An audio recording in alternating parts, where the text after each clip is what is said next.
Good morning everyone and welcome back to my mini blog. সকাল সকাল মাম্মিজ বয় T shirt পরে ঋষি কিন্তু ফটোশ্যুটের জন্য রেডি। আজকে সকালে তার আন্টি তার জন্য ওই টি শার্টটা পাঠিয়েছে। তো আন্টিকে তো ছবি পাঠাতে হবে কেমন লাগছে, আন্টি তো দেখবে। আর তার আন্টিও অধীর আগ্রহে বসে রয়েছে তার বেটুকে কেমন লাগছে সেটা দেখার জন্য। বিভিন্ন পোজ নিয়ে কতগুলো ছবি তোলা হলো।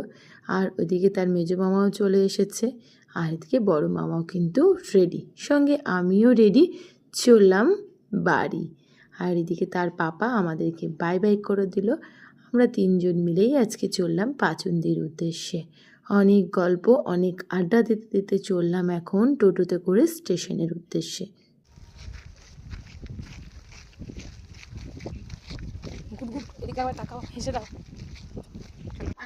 কটা হাঁস আছে? 6টা। হ্যাঁ 6টাই হাঁস, আর একটা 7টা না। সুস্থ রে।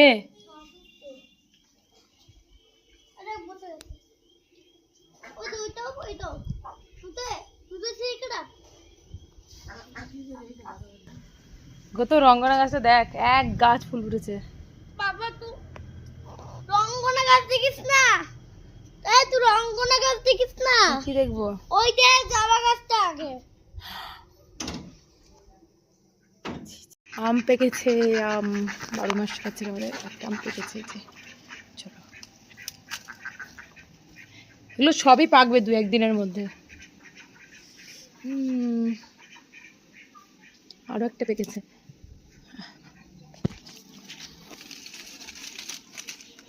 এটা 2 দিন থাকুক, তারপরে পাড়া হবে। নিজেদের বাড়ির গাছে পাকা হাতে পাড়ার আনন্দটাই কিন্তু আলাদা। দুপুরে লাঞ্চ করার পর আজকে প্রচুর ঘুমিয়েছি, চোখ মুখ পুরো একদম ফুলে গেছে, দেখে বুঝতেই পারছেন। এবার চললাম ঠাকুর ঘরে ঠাকুরকে সন্ধে দিতে। আর এদিকে কিন্তু ভীষণ মেঘ করেছে, আকাশটা কি সুন্দর লাগছে দেখুন, চারিদিক লালে লালে ভরে উঠেছে, মাঝে মাঝে বিদ্যুৎও চমকাচ্ছে, বেশ সুন্দর মিষ্টি একটা হাওয়াও দিচ্ছে। আর ওই কোনায় মেঘটা কি সুন্দর লাগছে দেখুন, সূর্য অস্ত যাচ্ছে, তার লাল আভাটা কি সুন্দর চারিদিকের আকাশে পড়েছে, আর এক অপরূপ শোভা। আর ঠাকুরঘর থেকেও আমাদের আম গাছটা দেখতে কিন্তু বেশ ভালো লাগছে।